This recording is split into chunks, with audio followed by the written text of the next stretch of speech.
Assalomu alaykum, yaqin ko'k do'st birodarlar. Ishlarni boshlab oldik, alhamdulillah. Bugun kunimiz dushanba.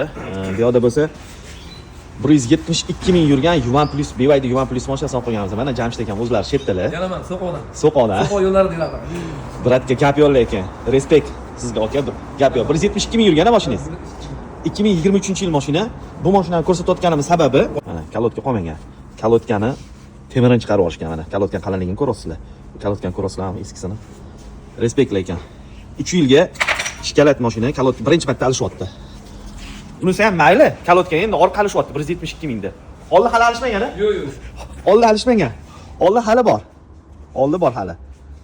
Gap yo'q. Mana BYD haydaydiganlarga nega benzinli mashina 20 mingda, 30 mingda kalotkasini alishtirib yurasizlar? Mana buniki 172 ming yuryapti. Endi kalotkasi yetyapti. Jamshid aka, Yuvan Plus mashinasida ozginagina 10 sekund. Ma'lumot berib keting, qanaqa mashina? Ideal, zo'r. Hali rasxod qilmadimmi boshida mashinaga? Okay, tog'da yurasiz faqat. Faqat tog'da dalada biladim. Tog'da dalada. Loyda boshqada yuraveradi. Botib ham qolasiz. Mashina ham tortasiz, mashina ham sizni tortadi. Men ko'rganman aka. Donam ham chetdalar mana. Mana mashinani ko'rasizlar ham. Haqiqiy xizmat qiladigan mashina. Albatta, o'zbek mashinasi. O'zi. Like bosib, Yuvan Plus haydayganlarga tashab qo'yinglar.